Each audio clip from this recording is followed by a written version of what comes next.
Boop. Okay, I got a quarter in my hair. There we go. There we go. Check this out. Woo. Oh, what's it doing over there? Looks like it belongs up here somewhere. Anywho, good morning. Can you hear me? Tommy, can you hear me? Tommy, can you hear me? Tommy. Good morning. Good morning. Wicked early. This is the one for the wicked early birds, including myself. Yeah. So it is 7 a.m. And there we go. Okay, you know what? I realized something was wrong. My face was too big and the chat was too small. I'm like, this is weird. So good morning, spreading sunshine. Nice to see you. I hope I spread some sunshine. You and I can work together. How's that? We'll both spread some sunshine today because as she looks out the window, well, hey, at least it's not pitch black out like it was when I woke up. So, good stuff. Good stuff. Now that's funny. I just got a notification. Okay, there we go. There's a bunch of folks. Hey. Yeah, the sunshine. You know what? Here's an interesting thing I'll just share with you that I never really thought before. Now, I will admit that I think I got this in a roundabout way. It's probably something Oprah said. And think about this. The sun is always there. The sun never goes away. It's just the clouds. Now I'm thinking of Joni Mitchell or Both Sides Now or whatever. But seriously, it's like the cloud cover varies, but the sun is always there. Just something to think about, you know? It was new to me. It was new to me, so I thought I'd share it with you. So good morning, spreading sunshine, and Becky and Kathleen and Louise and that Uno persona. I love it. Good morning. Love the early Tuesday morning live. Helps to get me motivated and on track for the day. I love that. I love that. How are you getting on track? Do you write things down? Do you make a roadmap for the day? That's what I do. I was up earlier than expected, as they say. And so I was jotting down some things that I want to get done today. Many of them, not many, the ones that I wrote down basically were, remember yesterday we were talking about kind of road tripping your day, were things that I didn't get done yesterday.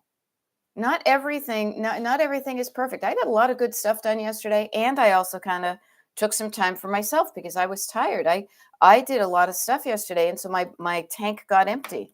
So there were some things that I didn't get to. There were some things that by the time I got to them, it was not the right time to do them. No big deal.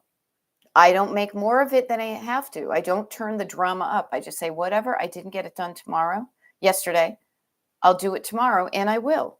You know, actually, one of them I already did. I wrote it down earlier, then I was able to do it. This one I can do today. This one I can do today. This one I can do today. And this one maybe.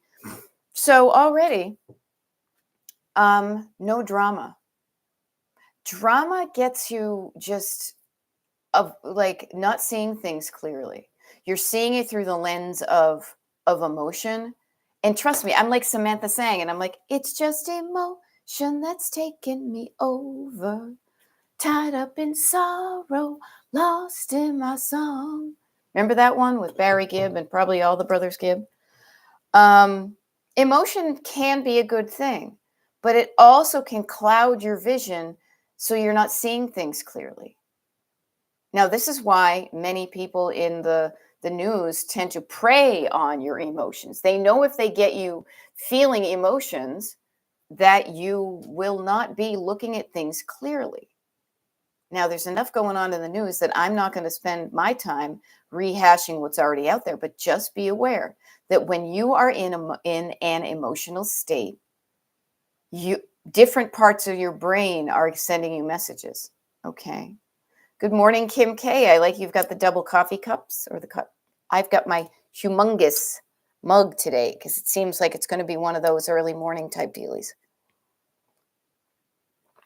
So I hope you have your beverage of choice, warm or cold or any temperature you choose. I'm just looking at my calendar today, making plans, decluttering. You guys, I will say this is the time of year that It's starting to get light out. It's starting to get warm out. And I'll be honest with you, I don't know about you, but when the weather starts getting nicer, maybe the weather is always nice where you're, I don't know.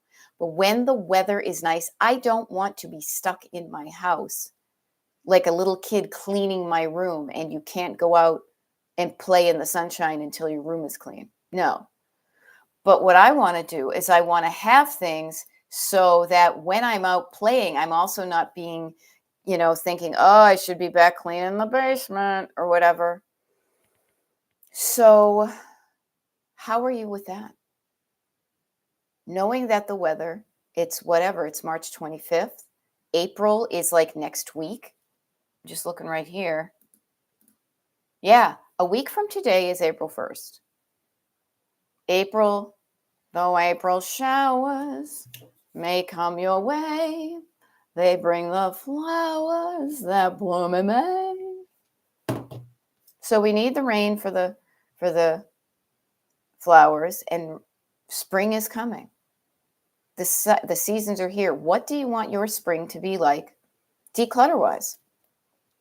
You can define it other ways, but with the clutter in your home, this is a perfect just time to sit down and say, look around. As the Sergio Mendes would say, look around, just look around. Are you liking what you're seeing? Are you liking the quantity of items you have? Are you liking the quality of items you have? Are you liking where the items you currently own or are in possession of? Are you liking where they are placed? Okay. Now, there you go. Kim K is going to make the most out of a rainy weekend. You're going to clean house this weekend. Yeah, when you're stuck in the house, that's a great time to do it. Notice chunking it down is going to help. Don't over promise and then feel bad when you under provide.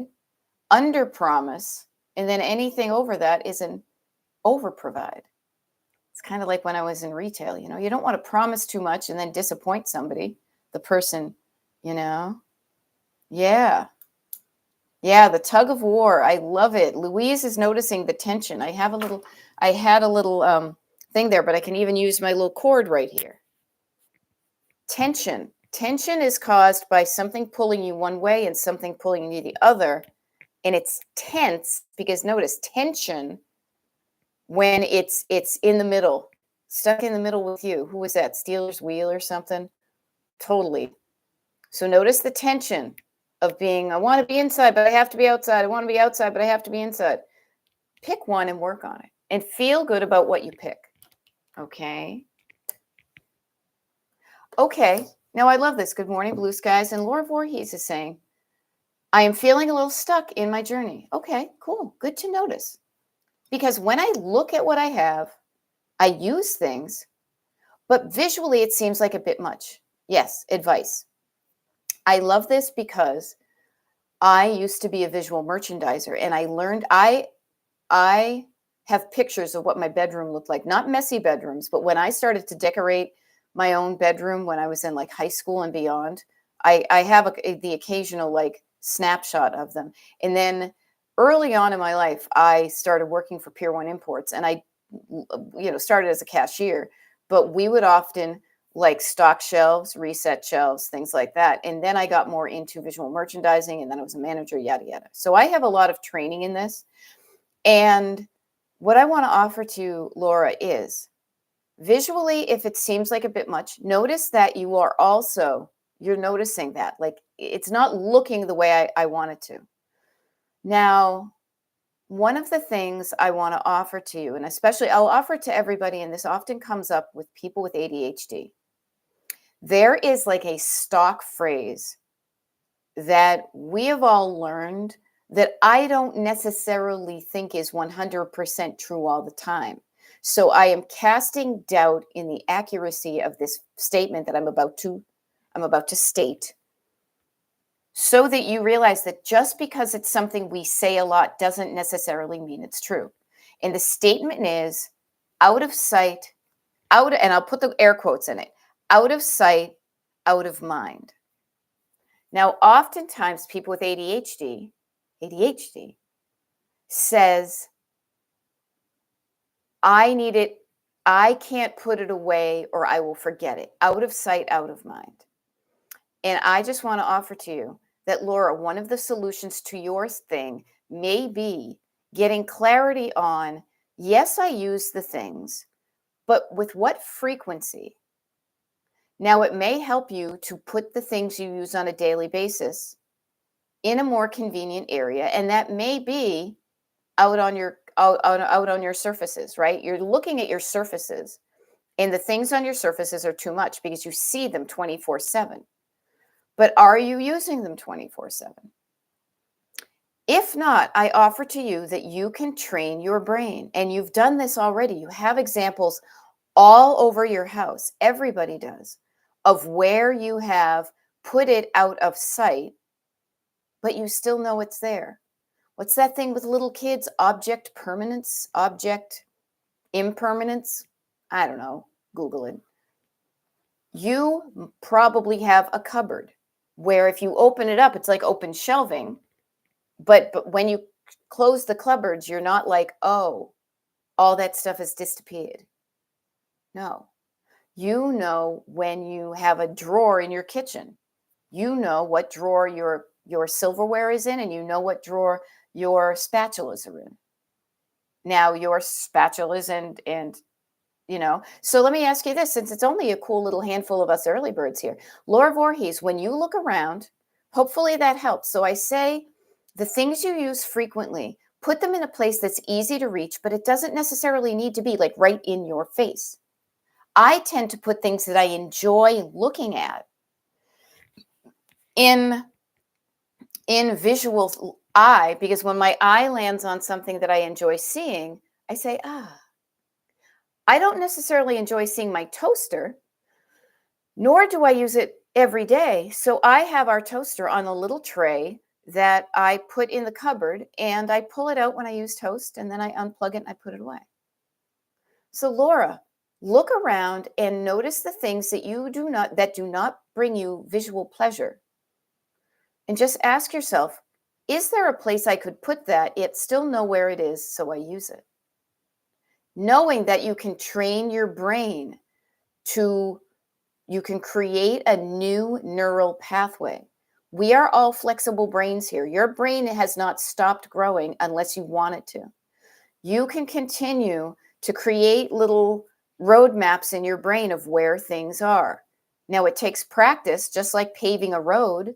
It's not going to be immediate, but you can be intentional about where you put things so that when you put it, when you change it from surface clutter to stored stuff, that behind the door or the drawer, you know where it is.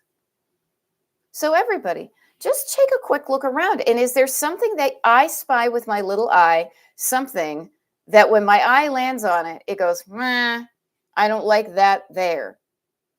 What is that one specific item? And where else could you put it and still have it within easy access for the frequency you use it? Does that help? I hope it does. I hope it does. Now, I know myself, I am, you see me every day, I get a mug. I could leave my mugs out on the counter because I technically use them every day, but I don't use them consistently through the day. I use them in the morning. So I have a shelf in our cupboard. What is that? Remember this one?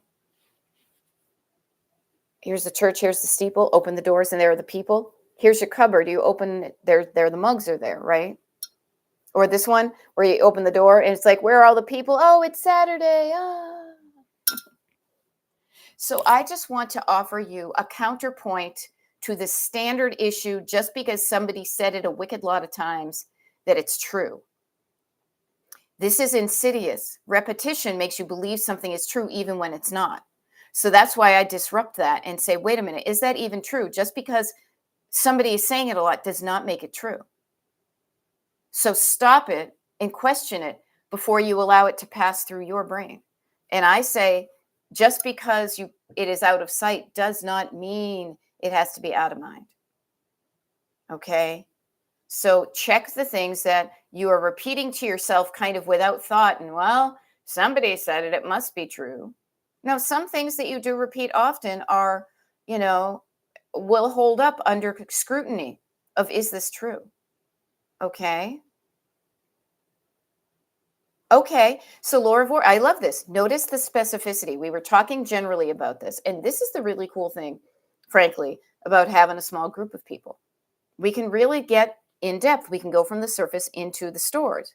So Laura says, I'm trying that out right now with my bedside table. I don't like all the daily things, like big jars of vitamin gummies out in the open. Looking for a deep enough drawer. Okay, vitamin gummies. I took mine today. I have my vitamin gummies. I'll just offer to you what's a solution for me, so it might help you. Our vitamin gummies literally are on the shelf below the coffee cups. And the reason is because when I get up in the morning, there's the coffee cups, there's the vitamins, there's the Brita with the water to fill in my cup or to fill the kettle, which is just around the corner. Now, technically, the kettle is something that I don't use frequently, and my husband and I have had kind of the tension of, can we put it away? No, I like it there. I use it all the time. No, you don't use it enough. You know how it is. You lose the battle to win the war, you compromise. So I will offer you, Laura, maybe you find either a smaller, if you don't find a big enough drawer to put the vitamins in, maybe you put your vitamins in a smaller case. If you are in the habit and it works for you to eat your vitamins, to take your vitamins when you're still in bed, that's why they're in your bureau or your side nightstand drawer or top. Maybe you kind of bundle the things. Now, this is something that habit stacking you may have heard of, putting things in an area where you use those like items together.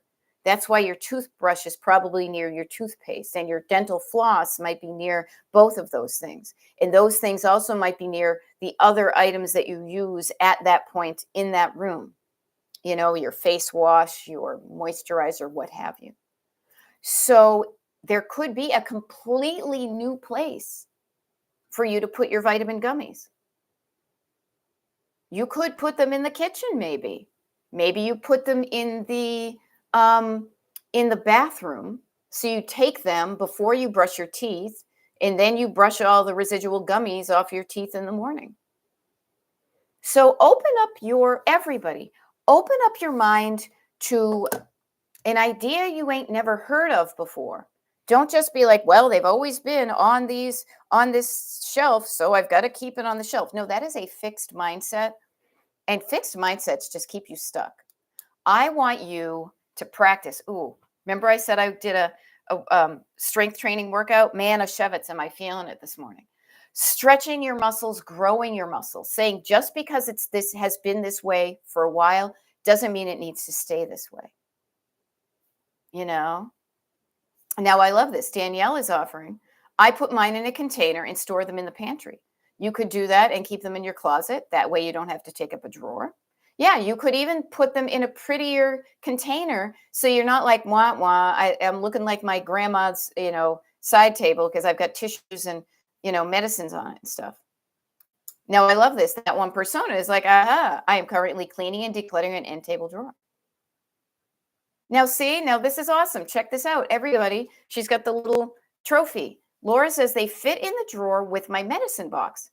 I didn't think they would fit, but they do. Okay.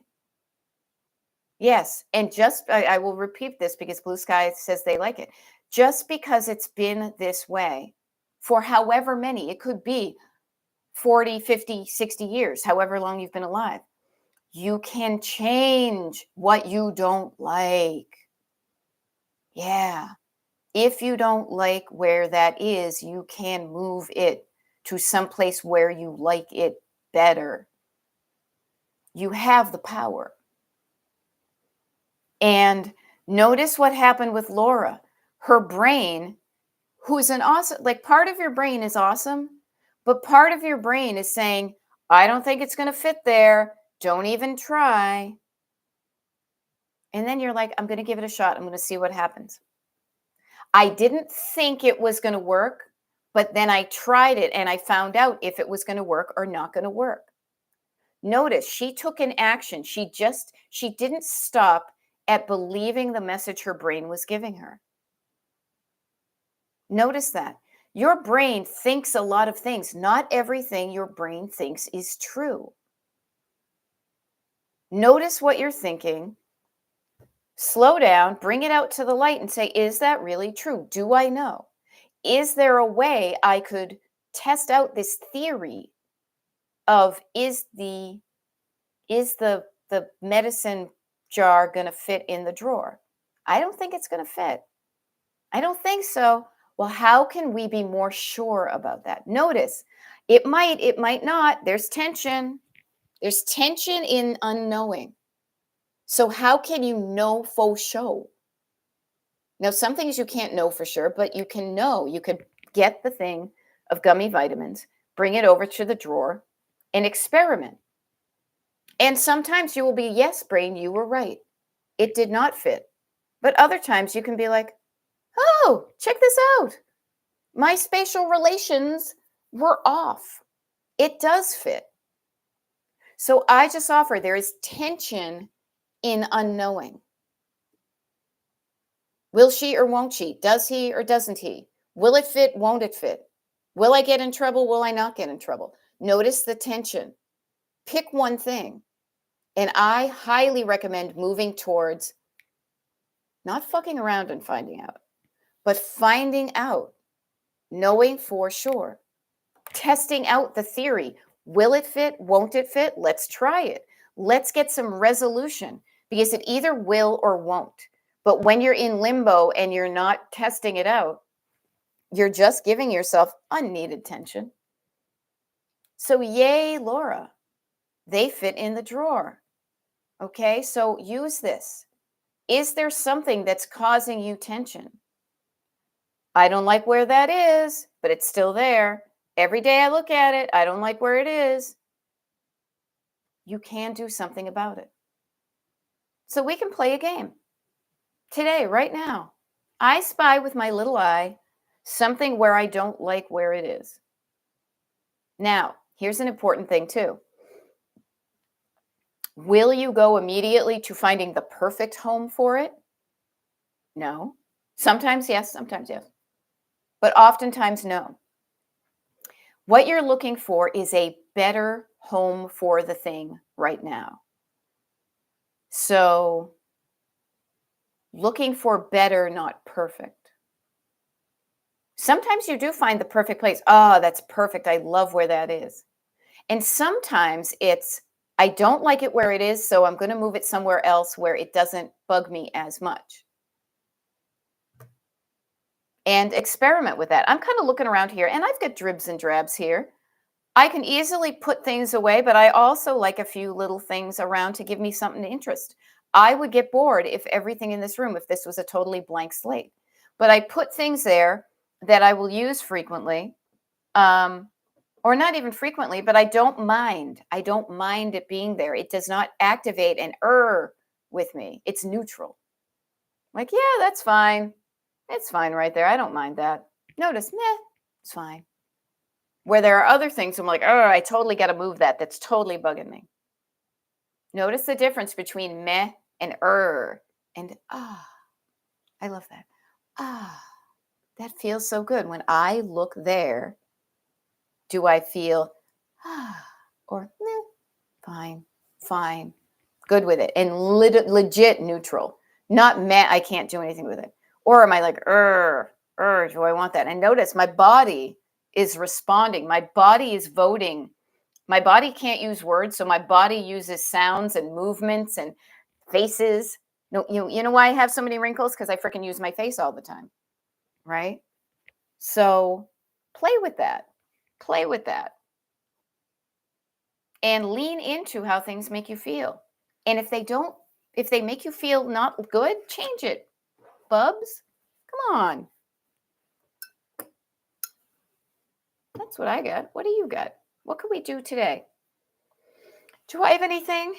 Yeah, like, I've got a few little things here. No big deal. It's the clutter of living. Living will clutter your home every day.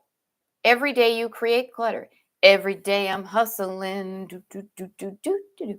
Every day I'm cluttering, right? I just thought of that. Every day I'm cluttering. I am, and I make money and I change lives helping people with their clutter. There's no perfection. No, there's no perfection. I've got a used tissue there that I might use again because it's not totally snotty. I've got some tea bags that I took out because I didn't want my tea to get all acidic. What is that? Too many tannins and stuff. I've got earrings that I wore a while ago that I haven't put away. I've got my other outside glasses. I've got a few, as I like to say, dribs and drabs. Every day I'm cluttering. Now, what I want to just offer is every day I'm decluttering as well. I will tidy up as I go. I often tidy up before I go to bed so that when I wake up and I come to my desk, the things that I'm going to use the next day are in a nice pile. There we go. Yay. Good stuff. Thank you for Laura for the update. And notice the process you just went through with your nightstand. Laura is saying, for those of you who are walking around the house or not like looking at the comments like I am, she says, better, capital letters with an exclamation point. Less stuff on the bedside table. Notice, better, fewer things. Looks better to me, feels better to me. Maybe now that the things have a place, it will get messy less. And here's a really key phrase. I don't know why I groove on this so much, but it will get messy less, as if some unknown force is the one is how it gets messy. The funny thing is it is kind of an unknown force because things get messy when we aren't paying attention to what we're doing. So we are unaware sometimes because our minds are somewhere else when we put it down on the nightstand as opposed to putting it away in the drawer. And it will get messy less. I will mess it up less. Take some accountability. As I'm saying, I'm owning up to my own clutter of everyday living. So everybody, seriously, if there are little people from Stonehenge that are coming into your house and messing it up at night, get a picture of them, send it to me, and we're going to the National Enquirer together. The truth of the matter is the call is coming from within the house. The clutter that pisses you off, many times, not all the times, and especially if you live with other people, but many times you are the person who's pissing yourself off because you put it down and did not put it away in a amount of time that makes you feel good. So take ownership for your own clutter and own it and be like, yeah, it's cluttery, but I'm going to change it. And don't beat yourself up unnecessarily because you're the I don't know, you're the person who caused it and the person who's mad about it. Like you're punching yourself. Yeah. I wish there were gnomes from Stonehenge. Now, some of you may live with people that you're like, it is not my stuff. I do have people running around my house, our house, who do not take care of their clutter. I live with somebody else. But notice, if you are struggling with where to put stuff, you don't have the skills. So don't be mad at other people that they don't have the skills either. Yes. Laura Voorhees says, hi, my name is Laura and I am a clutterer. Hi, Laura. Well, to Clutter's anonymous. No, we're not anonymous. We're owning it. It's no big deal. Everybody's got clutter. Everybody. Because clutter can be if you only own one set of silverware and one cup and one plate, if that's all you own, if you don't put it back where it belongs and it's out on a surface and it doesn't make you feel good, you've cluttered up your place. So it doesn't matter the quantity of items, though, seriously, the more items you have, the more items you have to put away and to manage. Just notice that. And then if you have a lot of stuff, like my t-shirt drawer is very empty. I've got like 4 inches between the bottom of the drawer and the top. My husband's chock-a-block full. He has to press them down to push them in there. So the fewer items does make it easier, but still it doesn't solve the putting away part of the dance of clutter. Now, I hope I don't sound like I'm beating you up, because that's the last thing I want to do. What I'm trying to do is kind of open your eyes and slow down the process. Like if you, it's kind of like, and I don't watch sports, but when they're like, how did that happen? And then they rewind the tape and they play it in slow motion. And when you slow motionify, how did this get here? If you had like a ring camera, or what do they call that? Like when you've got a camera, like a security camera in your house, you would play you would know exactly how things got from being a clear surface to a cluttered surface, because you would see you putting something down and walking away and leaving it there for a while. And then you putting something down again and walking away. And somebody else coming and adding to that. And by the end of the day, it could be like one of those, like when they have the cameras that watch the birds eat the thing, or any kind of fast moving thing. You could take a picture, a stop motion picture video of like your kitchen table or wherever things tend to accumulate. And you would notice that you are participating in that process of putting it down more often than you are going back and doing something about it. You know? Yeah. Guilty as charged, but not guilty. Oh my God, it's called living. And have you ever tried to clean up after yourself sometimes, like right away, and then you end up being like, man, I was using that? So getting comfortable with a certain quantity and freshness, this is the word that's coming to mind, almost like a date. How long has that been there? Is it starting to grow roots and starting to live there? If you moved it, would it stick because it's gotten nasty on the cupboard?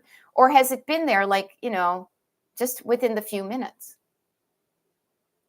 Now, my tolerance, frankly, for things that do not belong there, what was that thing?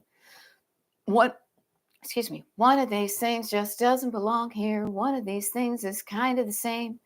I have a fairly low tolerance for items that do not belong where they are.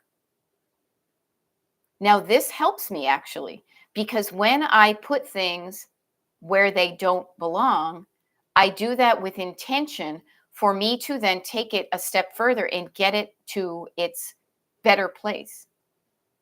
And yes, Laura Voorhees, you are in the best company. So notice that your tolerance for things being the way you don't want them can keep you stuck in an environment that you don't like longer than you need to be. When you stop tolerating unwanted behavior and doing something about it, that will change your level of clutter. When you stop saying, when you say no, stop right there before you go any further. Stop. No, I'm going to stop that right now, and I'm going to start doing something else. Don't just stop and be like, okay, well, now what? Stop the unwanted behavior. Start the wanted behavior. All right. And what's the wanted behavior? Getting in the better habit of having clear homes to put things in. So that if you were sitting there in your bed like the queen, you could boss people around and tell them to put things away because you knew where they went. You could outsource that not only to other people, but to different parts of your brain, because there's a home. Here's the thing, and it lives here. Is it there right now? No, it goes here. Now, I love this. We talked about this earlier. I got to keep an eye on the time. We got plenty of time. This is fun. That one persona says, just to encourage, just to give courage. We're sharing courage with other people. I put off tidying the kitchen because I thought, again, your brain is not the best measurer of space or time. Laura thought that the jar of vitamins would not fit in the drawer, but she said, I'm going to try anyway. She found it fit. That one persona thought it would take forever or all day to tidy the kitchen, and it really took about an hour. Yeah. You don't know how things really are until you start taking action. If you sit there believing your thoughts and don't go into action, you could be totally misinformed. Now, your brain does not do this maliciously, but your brain's superpower is not measuring. The way you measure things, let's see if I can find it, is by using something. It's like, oh, I don't know, I think that's about 4 inches. But it is when you get something in the real world that says, does that fit? Measuring is like time. Measurement of time and measurement of space is not so great. You can eyeball it, but man, can you imagine trying to build a house and somebody says, well, I'm not sure, and they keep it all up here? No, they write it down and they measure. Your brain is wonderful with coming up with ideas for solutions. Your brain is a creative soul. Maybe this will work. I don't know. Sure, sounds good. Let's test it out. Not like, no, it's not going to work. Your brain, when your brain gives you ideas of things that might be solutions to your problems, that's your co-pilot speaking. Your co-pilot is into solving, eliminating the stress, creating solutions to the problems that are causing you tension. But that's your, that is your co-pilot in the front seat. How about this? I don't know. We could try this. We could do that. Giving you options to take action. When you have that option and you don't take it, you're believing your backseat driver. Fear. I don't know if that's going to work. Oh my God, that could take all day. We don't know. Why don't we just try? Why don't we see how 20 minutes will do? Let's just try. Let's get into action. Okay. There we go. Freddie Pepper says, morning all, did my sock drawer yesterday during the lives. Now the drawer closes. Notice a certain feeling can feel good. The nice click of a door when it shuts, the ease of which you slide a drawer in, or the magnet clicks on a cupboard, the ease of which you can put items into a drawer and shut it without it getting jammed up. Awesome. And yes, Barbara, you found me. I've been here since 7 a.m. It's on the schedule. I will be doing, just so you guys know, I will be doing a TikTok live today. This week and probably next week until we travel, I will be showing up on YouTube and TikTok because I want to make sure before TikTok might possibly go down again, the drama, that I get in touch with most people. Okay, yes, but better everything. This is a good statement that Barbara said about finding me, but just in general, better late than not at all. Better to start now than not start at all. Better to learn these life lessons at whatever age you are today than to delay learning them and implementing them any day further. Now, I love this. Judy Dukes, whose name I can always pronounce because it's just got such an awesome alliteration, says, I have found that I'm less tolerant of leaving items laying around in areas that I've decluttered. Yeah. When you start to notice how good you feel when you're doing it, you will be encouraged to maintain it. So notice, she used to tolerate things piling up to here. Now she has lowered her tolerance for items laying around in areas that she's decluttered. And so she only waits until they get to here, and then she takes care of it. Now, it doesn't have to be immediate, but notice the difference between the amount of stuff that can accumulate if you're waiting until it gets to here to take action versus saying, no, I don't like how that feels. I'm going to do something about it at this level. It's kind of like voting locally versus waiting until it goes up the food chain. And she says, once it looks and feels nice, I love an I want statement. I want it to stay that way. So if you want it to stay that way, what are you going to do about it? And Judy Duke says, I'm going to lower my tolerance for it. I'm going to not wait until it piles up to here. I'm going to decrease the level that things need to get at before I get into action. I feel like I've been talking a lot in kind of theory and in somewhat random words, but this to me, I like to explain things this way because there is a certain level that you wait for things to get to before you do something.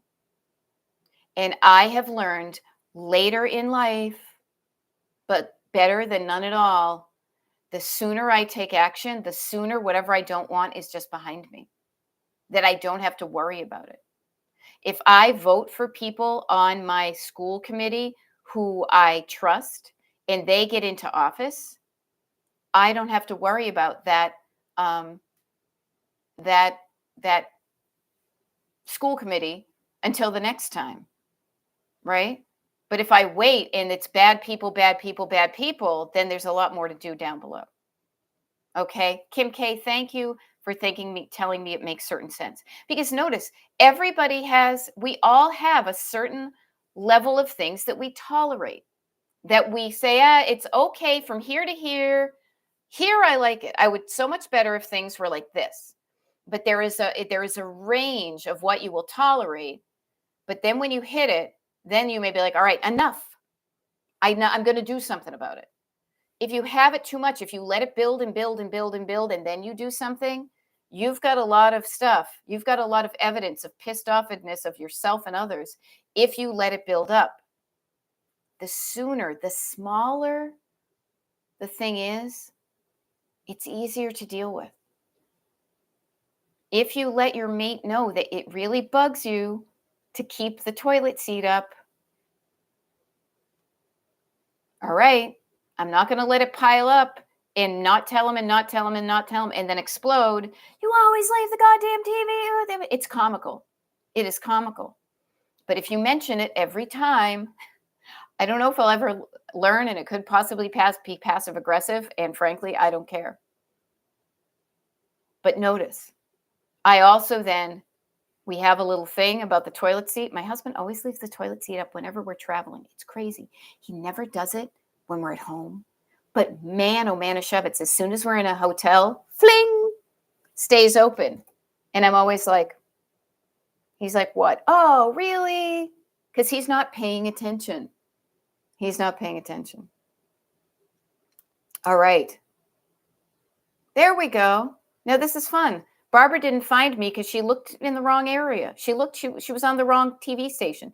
I think my mistake was looking on YouTube Music instead of plain old YouTube. Yeah. Home focus until 8. Love it. You get, depending upon your time zone. I've got 7:43 a.m. here in front of me, right? Yeah, Eastern Coast time. Yep. Then we'll do a classroom progress check at beginning and end of TikTok, 10 to 11. Notice what Barbara is doing. She is incorporating measurement. She is putting boundaries on. She's not just going to let things, it's going to take forever. This is a really fun thing. This came up in our house yesterday, so I want you to think of the words we use. Notice earlier that, he's out of his element. He is. So there was something somebody said. And this is great because I can back up here. Doodly bop. Let me find. Yeah, kind of like I thought it would take forever to clean the kitchen. I thought it would take forever. Now notice, You can't measure forever. How long is forever? I know that's a song in there somewhere. You can't measure forever, but you can measure about an hour. It took me an hour or less. Actually, I should be showing a clock for that one. It took me an hour or less. I thought my brain used a unit of measure that cannot be, a unit to describe time that cannot be measured, forever. I thought it was going to take me forever. It's a dramatic word. It feels like it's going to take forever, but it really only took me 45 minutes. Last night, when my husband and I were going to get ready for TV, I'm sitting there on the couch. I'm like, I'm going to be here on the couch scrolling until you come in. He's like, I'll be there in a moment. A moment is a unit of measure, is an amount of time, but it cannot be measured. How long is a moment? So notice the words you use. If he had said, I will be in there in 5 minutes, then that would be a commitment to be in there in 5 minutes. If he said, I won't be in there for a half an hour, that will be good. But notice ambiguous language. Notice even my body language when I'm doing that. It's ambiguous. Notice we were doing that earlier.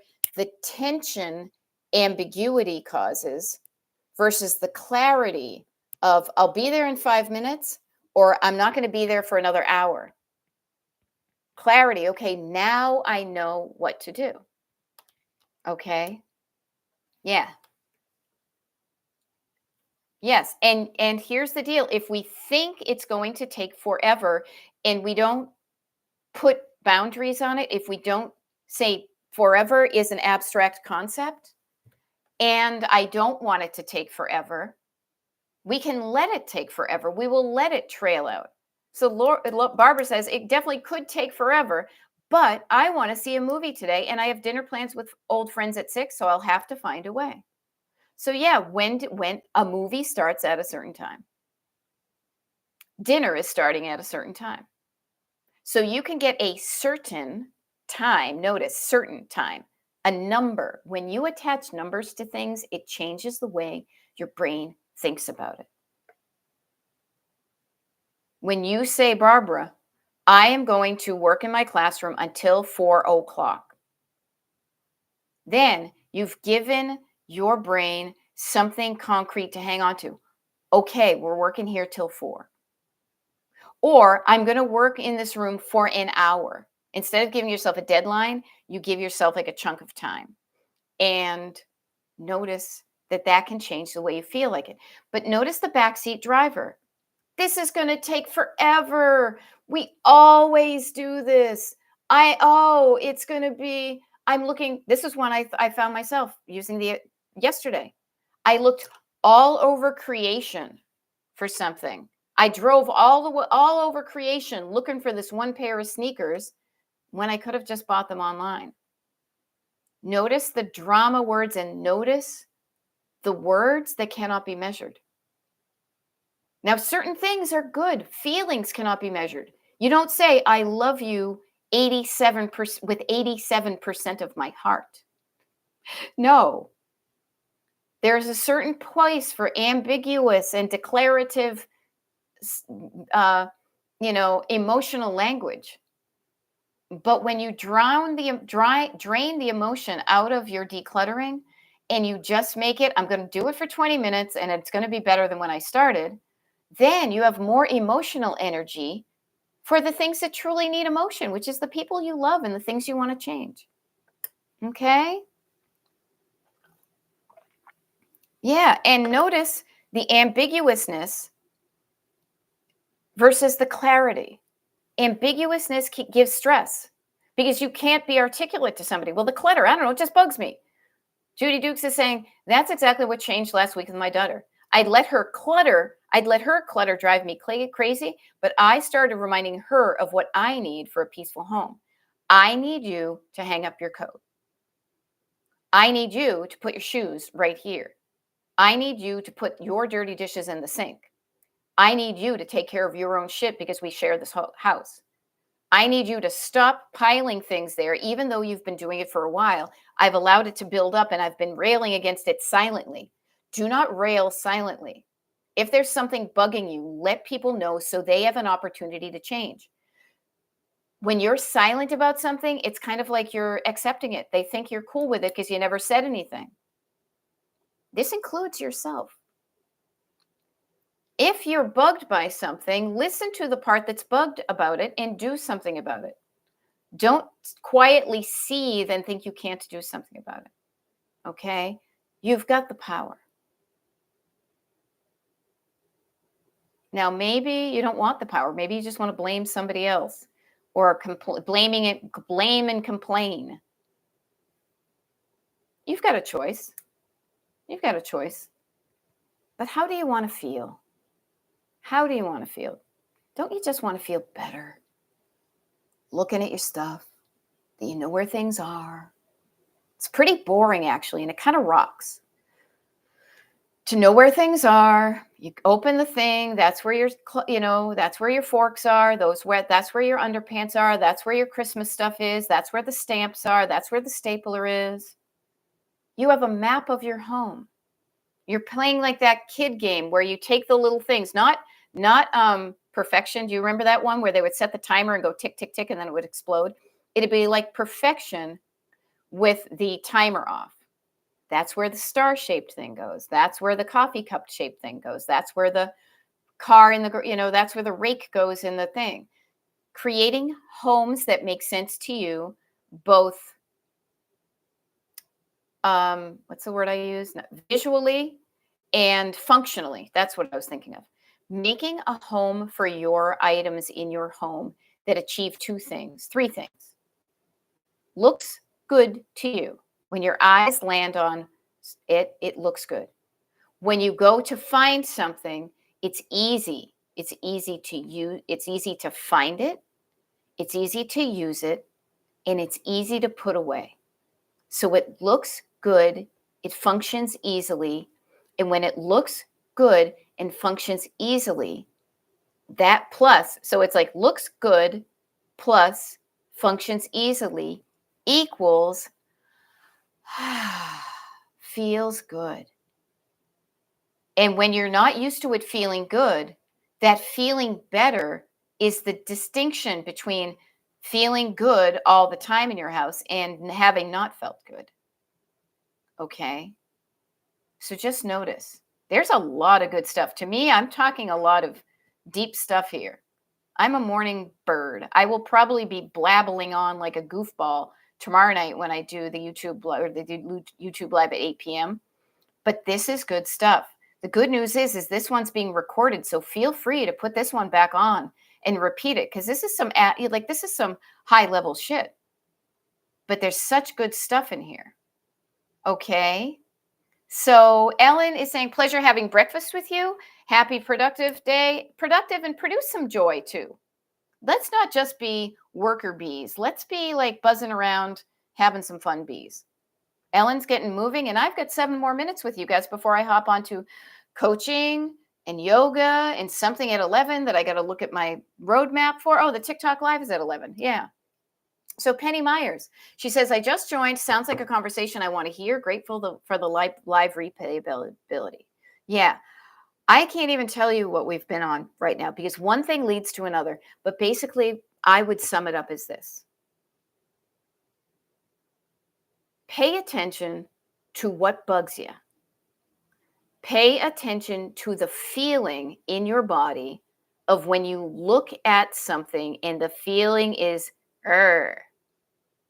Notice that feeling and know you can do something to lessen that feeling. You can move something to another spot.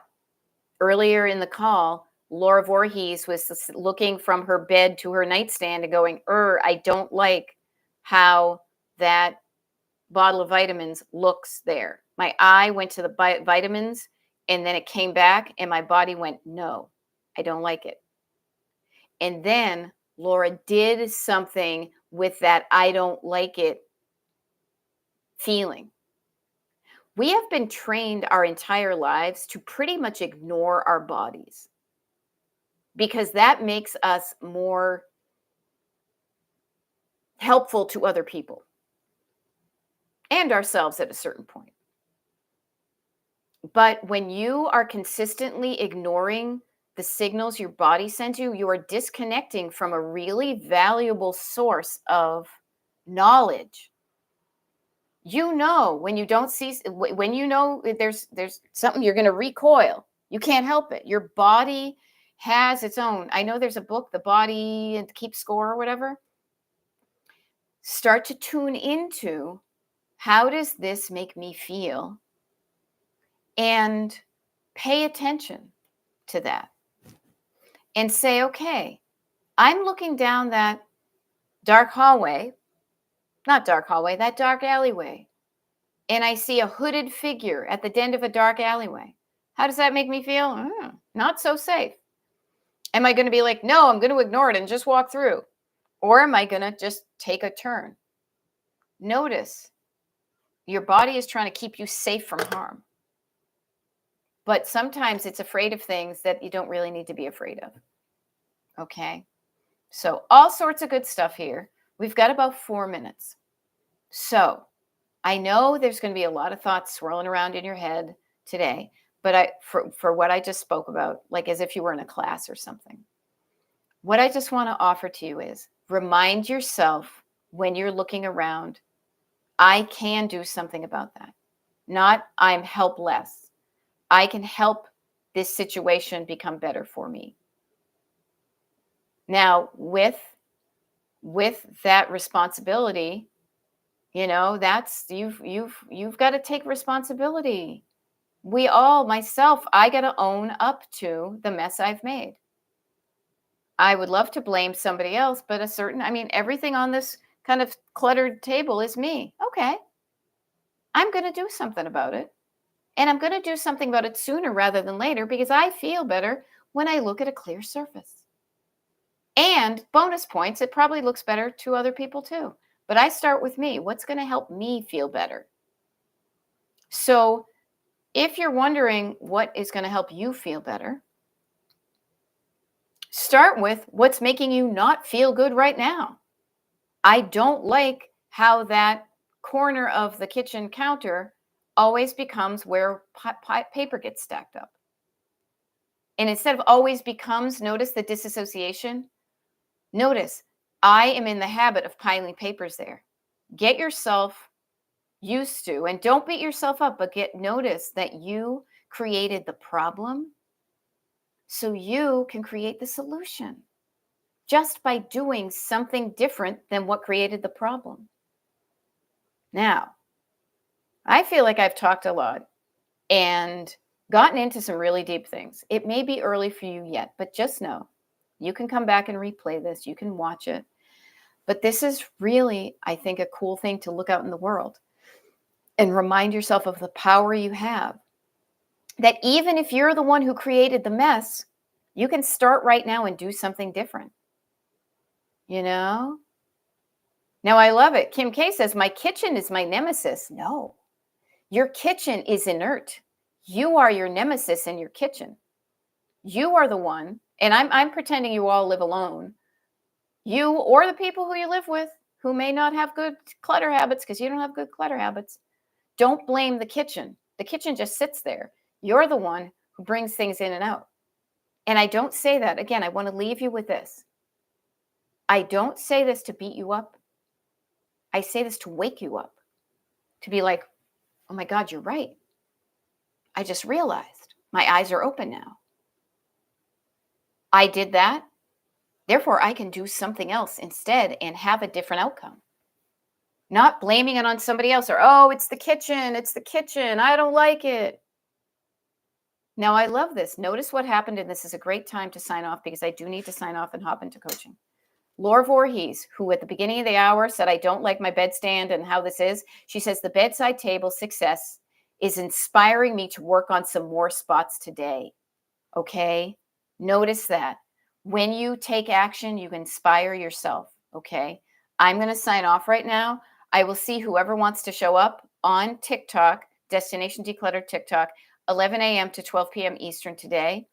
I hope this was helpful.